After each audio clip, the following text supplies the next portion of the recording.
شہری خاموشہ میں اس وقت ہو کا عالم تھا۔ حماد ہر روز شہر جا کر کام کرتا تھا اور شام ہوتے ہی گھر واپس آ جاتا تھا، مگر آج اسے دیر ہو گئی تھی۔ اس کا گزر روزانہ گاؤں کے قبرستان سے ہوتا تھا۔ آج بھی وہ قبرستان میں سے گزر رہا تھا کہ اس نے ایک ایسا منظر دیکھا جسے دیکھ کر اس کے ہوش گم ہو گئے تھے۔ اس نے دیکھا کہ بہت سے مردے قبروں سے نکل کر باہر کھڑے کچھ چگ رہے ہیں۔ سب نے سفید لباس پہنے ہوئے تھے۔ یہ خوفناک منظر دیکھ کر حماد پر کپ کپی طاری ہو گئی۔ وہ تیز تیز قدم اٹھانے لگا۔ وہ چاہتا تھا کہ جلد سے جلد وہاں سے نکل جائے۔ حماد گھر پہنچا تو اس کا سانس پھولا ہوا تھا۔ اس کی بیوی اور بچے اس کی حالت دیکھ کر پریشان ہو گئے تھے۔ اس کی بیوی نے اسے پانی دیا اور اسے چارپائی پر لٹا دیا۔ جلد ہی وہ بخار میں پھٹک رہا تھا۔ گھر والوں نے اس سے بہت پوچھا کہ کیا ہوا، مگر حماد نے کچھ نہ بتایا۔ وہ جیسے ہی آنکھیں بند کرتا، جھٹ سے وہی منظر اس کی آنکھوں کے سامنے آ جاتا تھا۔ یا خدا، وہ کون تھے اور وہ لوگ زمین سے کیا چگ رہے تھے؟ سوچ سوچ کر اس کا دماغ شل ہو رہا تھا۔ آج اس کی طبیعت کچھ بہتر تھی، اس لیے وہ کام پر آ گیا تھا۔ وہ کام کرتے کرتے مسلسل یہی سوچ رہا تھا کہ شام کو جلدی فارغ ہو کر گھر چلا جائے گا۔ شہر سے گاؤں واپس آنے کا صرف ایک واحد راستہ وہی تھا، اس لیے مجبوری تھی وہاں سے گزرنا۔ اگر وہ شہر آنا چھوڑ دیتا تو گھر میں فاقے ہونے تھے۔ وہ خود تو بھوکا رہ سکتا تھا، مگر اپنے بیوی بچوں کو بھوکا نہیں رکھ سکتا تھا۔ اس لیے کام پر آنا اور اس قبرستان سے گزرنا اس کی مجبوری تھی۔ کام سے فارغ ہونے کے بعد وہ گاؤں روانہ ہو گیا۔ اب وہ قبرستان میں سے گزر رہا تھا جو اس کے راستے میں پڑتا تھا۔ وہ ڈر ڈر کے قدم اٹھا رہا تھا اور ادھر ادھر دیکھ رہا تھا، لیکن اسے آج کچھ بھی نظر نہ آیا۔ اس نے سوچا کہ شاید اس روز اسے وہم ہوا تھا۔ وہ صحیح سلامت گھر پہنچ گیا۔ اس نے خدا کا شکر ادا کیا اور بچوں سے پیار کرنے لگا۔ حماد کے 2 بچے تھے، ایک بیٹا اور ایک بیٹی۔ ان کی فیملی مثالی تھی۔ اس کی بیوی بھی ایک پڑھی لکھی سلیقہ شعار عورت تھی۔ دونوں میاں بیوی چاہتے تھے کہ اپنے دونوں بچوں کو پڑھا لکھا کر بڑے لوگ بنائیں۔ دن اسی طرح گزر رہے تھے۔ اس دن کے بعد حماد نے قبرستان میں کچھ بھی عجیب نہ دیکھا تھا۔ وہ اب تقریباً اس واقعے کو بھول چکا تھا۔ اس روز کام بہت زیادہ تھا، اس لیے اسے شام تو شہر میں ہی ہو گئی تھی۔ شام گئے جب وہ فارغ ہوا تو اس نے گھر جانے کے لیے قدم بڑھائے۔ وہ بڑی تیزی سے قدم اٹھا رہا تھا۔ جب وہ قبرستان میں پہنچا تو ایک منظر دیکھ کر اس کے اعصاب سن ہو گئے، کیونکہ آج پھر رات کے گہرے کالے سناٹے میں وہ مردے سفید لباس میں ملبوس زمین سے کچھ چگ رہے تھے۔ یا خدا، یہ کیسا منظر ہے؟ یہ کیا ماجرا ہے؟ کہیں یہ کوئی جن یا بھوت تو نہیں ہے؟ وہ انہی سوچوں میں گم تھا۔ مردے اپنے کام میں مگن تھے۔ اس نے دیکھا سب لوگ زمین سے کچھ نہ کچھ چگ رہے ہیں، مگر ایک ادھیڑ عمر بزرگ اپنی قبر پر بڑے سکون سے بیٹھے ہیں۔ یہ کون ہے اور یہ کیوں نہیں باقی لوگوں کی طرح زمین سے کچھ چگ رہا؟ مجھے جلدی سے یہاں سے گزر جانا چاہیے۔ اللہ جانے یہ کون سی مخلوق ہے۔ اس نے تمام خیالات کو اپنے ذہن سے جھٹکا اور آگے بڑھ گیا۔ اس نے ابھی 2 قدم ہی آگے بڑھائے تھے کہ اسے اپنے پیچھے قدموں کی آہٹ سنائی دی۔ حماد نے پیچھے مڑ کر دیکھا تو اس کے پسینے چھوٹ گئے، کیونکہ وہی مردہ جو اپنی قبر پر بڑے آرام و سکون سے بیٹھا تھا، اب وہ اس کے پیچھے آ رہا تھا۔ یہ کیوں میرے پیچھے آ رہا ہے؟ کہیں یہ کوئی جن یا بھوت تو نہیں؟ تو کیا یہ مجھے کھانے آ رہا ہے؟ مجھے بھاگنا چاہیے۔ بہت ساری سوچیں اس کے ذہن میں آ رہی تھیں۔ اس نے جلدی جلدی قدم بڑھانے شروع کر دیے۔ اس نے پیچھے مڑ کر دیکھا، وہ بھوت بھی اب بڑی تیزی سے اس کی جانب قدم بڑھا رہا تھا۔ وہ شدید ڈر گیا تھا۔ اس نے بھاگنا شروع کر دیا۔ وہ ہر صورت اپنی جان بچانا چاہتا تھا۔ وہ اندھا دھند بھاگ رہا تھا۔ اچانک وہ کسی چیز سے ٹکرایا اور زمین بوس ہو گیا۔ اسے لگ رہا تھا آج وہ زندہ نہیں بچے گا۔ اس نے ڈر کے مارے اپنی آنکھیں بند کر لی۔ جب 2 منٹ بعد اس نے اپنی آنکھیں کھولی، وہ سفید لباس والا بھوت اس کی جانب ہاتھ بڑھائے اسے اٹھانے کو بے تاب تھا۔ تم کون ہو؟ میں نے تمہارا کیا بگاڑا ہے؟ پلیز مجھے جانے دو۔ حماد اس کے آگے ہاتھ جوڑے اس سے درخواست کر رہا تھا۔ یہ سن کر وہ شخص بولا، ارے آپ ڈرے نہیں، جو آپ سمجھ رہے ہیں ایسا کچھ نہیں ہے۔ میں آپ کو نقصان نہیں پہنچاؤں گا، فکر نہ کریں۔ وہ آدمی بڑے شائستہ لہجے میں بات کر رہا تھا۔ جواب میں حماد بولا، تم جھوٹ بول رہے ہو، مجھے پتا ہے یہ تمہاری کوئی چال ہے۔ تم جھوٹ بول رہے ہو، مجھے پتا ہے یہ تمہاری کوئی چال ہے۔ حماد نے ایسے بہت سے قصے سنے تھے جن میں بھوت اپنی پہچان بدل کر انسانوں کا خون پیتے تھے۔ ارے آپ بہت غلط سمجھ رہے ہیں، میں آپ کو نقصان نہیں پہنچانا چاہتا۔ آپ اٹھیں اور پلیز 2 منٹ کے لیے میری بات سن لیں، پھر آپ کو یقین ہو جائے گا کہ میں کون ہوں۔ اس شخص کی بات سن کر حماد نے آہستہ آہستہ اٹھنا شروع کیا، مگر اس دوران اس نے اس شخص کا ہاتھ پکڑنے کی غلطی نہیں کی تھی۔ جب وہ اٹھ کر کھڑا ہو گیا تو وہ شخص بولا، تم میرے ساتھ چلو اور پلیز ڈرو نہیں، میں تمہیں نقصان نہیں پہنچاؤں گا۔ اس شخص نے ایک بار پھر دلیل دیتے ہوئے کہا۔ اس شخص کے چہرے پہ عجیب سی نوازیت تھی۔ حماد نے اس کے ساتھ چلنے میں ہی عافیت سمجھی اور اس کے ساتھ چلنے لگا۔ اب وہ دونوں دھیرے دھیرے قدم اٹھاتے دوبارہ قبرستان کی طرف جا رہے تھے۔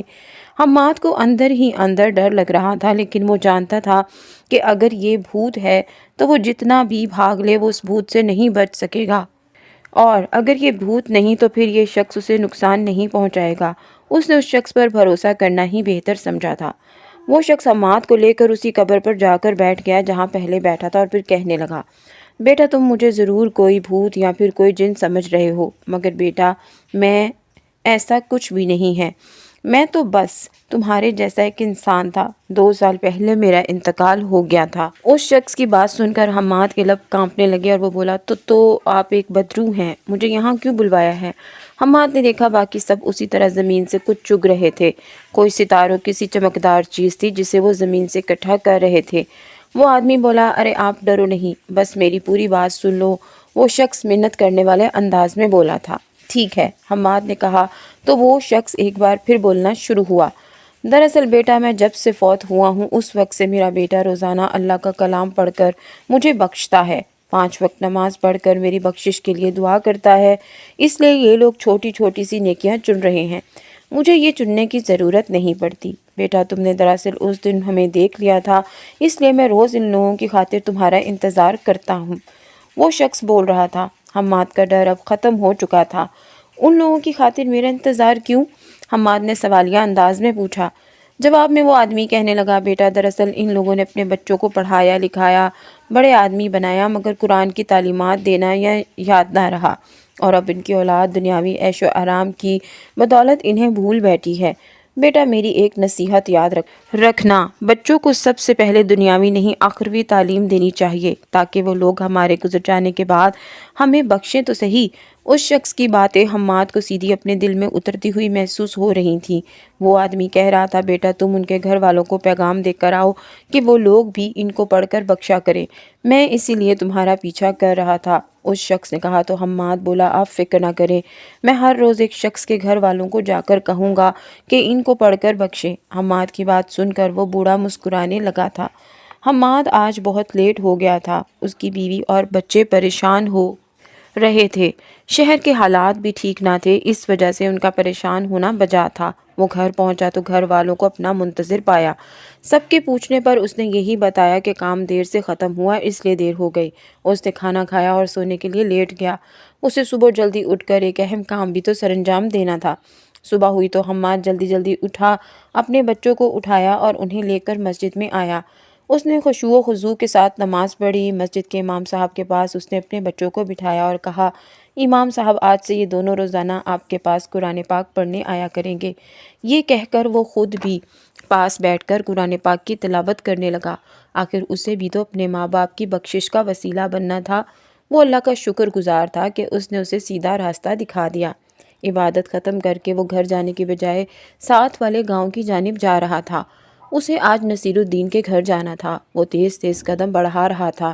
دوسرا گاؤں زیادہ دور نہ تھا، اس لیے وہ جلد ہی نصیر الدین کے گھر پہنچ گیا۔ اس کی بہت بڑی سی کوٹھی تھی۔ اس نے بیل بجائی تو ایک لڑکا باہر آیا۔ اس کی عمر لگ بھگ 35 سال تھی۔ اس کے لباس سے لگ رہا تھا کہ وہ کسی اچھی پوسٹ پر فائز ہے۔ جی آپ کون؟ اس نے روکھے سے لہجے سے پوچھا۔ حماد کہنے لگا، میں نے آپ کے ساتھ بہت ضروری بات کرنی ہے، کیا کہیں بیٹھ کر بات ہو سکتی ہے؟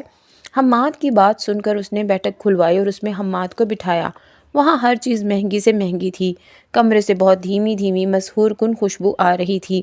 جی کہیں، کیا بات کرنی ہے آپ کو؟ حماد نے ایک ایک کر کے سارا واقعہ اس کے گوش گزار کیا تو اس لڑکے کے چہرے کے تاثرات ایک دم بدل گئے تھے۔ اس کے چہرے پر گہری شرمندگی تھی۔ یہ سچ تھا کہ واقعی وہ سب بہن بھائی دنیاوی عیش و آرام میں اس قدر مگن تھے کہ انہوں نے کبھی اپنے باپ کو پڑھ کر نہ بخشا تھا جس نے انہیں اس مقام تک پہنچایا تھا۔ اس نے حماد کا شکریہ ادا کیا کہ اس نے انہیں غفلت سے جگایا۔ حماد بولا، یہ تو میرا فرض تھا۔ اور پھر وہ گھر آ گیا۔ آخرت اسی کام پر بھی تو جانا تھا۔ وہ کام کرتے ہوئے مسلسل یہی سوچ رہا تھا کہ آج وہ ضرور ان بزرگ سے مل کر جائے گا۔ شام گئے، جب وہ کام سے واپس آیا تو اس نے دیکھا کہ آج سب لوگ جگ رہے تھے، مگر اس بزرگ کے ساتھ نصیر الدین بھی بیٹھے مسکرا رہے تھے۔ آج حماد کو ان سے ڈر نہیں لگا تھا، وہ خود ہی ان کی جانب بڑھنے لگا۔ انہیں سلام کر کے وہ ان کے پاس ہی بیٹھ گیا۔ وہ دونوں آج بہت خوش لگ رہے تھے۔ بہت دیر تک باتیں کرنے کے بعد حماد نے ان سے اجازت لی اور گھر کی جانب قدم بڑھا دیے۔ وہ جانتا تھا کہ اگر تھوڑی دیر وہ گھر نہ پہنچا تو اس کے گھر والے پریشان ہو جائیں گے، اور پھر حماد ہر روز ایک کے گھر جاتا اور انہیں سارا واقعہ سناتا اور انہیں کہتا کہ آپ کے گھر کے باسی کو آپ کے پڑھے کی ضرورت ہے، اور پھر روز کام سے واپسی پر وہ ان مردوں سے گپ شپ لگاتا۔ اب تو حماد کی ان سے گہری دوستی ہو گئی تھی۔ حماد کا ایک دن بھی ان کے بغیر نہ لگتا تھا۔ آج بھی حسب معمول وہ کام سے واپسی پر جب قبرستان آیا تو اس نے دیکھا کہ ان گنے چنے لوگوں کے ساتھ وہ بوڑھا بزرگ جس کا نام نور محمد تھا، وہ بھی کچھ چگ رہا تھا۔ حماد کو حیرت سی ہوئی، وہ جلدی سے اس کے پاس گیا اور کہا، بابا جی یہ آج آپ کیا کر رہے ہیں؟ حماد کے سوال پر نور محمد نے نظریں اٹھا کر اس کی جانب دیکھا اور کہا، بیٹا نہ جانے میرے بیٹے کو کون سے کام آن پڑے ہیں کہ 2 دن سے اس نے مجھے پڑھ کر نہیں بخشا۔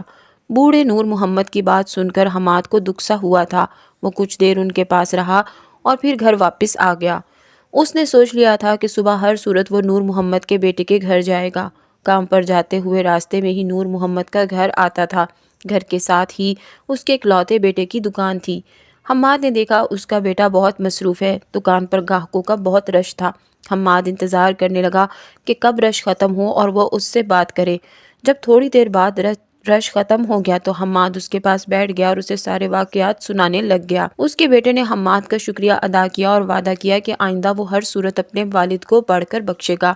شام کو حماد نے کام سے واپسی پر دیکھا کہ وہ شخص اپنی دکان میں گاہکوں کو بھی نمٹا رہا ہے اور ساتھ ساتھ سورہ مزمل کا بھی ورد کر رہا ہے۔ حماد کا رخ اب قبرستان کی طرف تھا۔ جلد ہی وہ قبرستان پہنچ گیا۔ اس نے دیکھا نور محمد آرام سے بیٹھا ہے۔ وہ اس کی جانب دیکھ کر مسکرایا۔ حماد نے بھی اس کی جانب دیکھا اور مسکرانے لگا۔ اگلے دنوں میں حماد ہر ایک کے گھر گیا اور انہیں سمجھایا۔ آج جب وہ قبرستان آیا تو اس نے دیکھا کہ سب مردے بیٹھے ہیں اور اسی کا انتظار کر رہے ہیں۔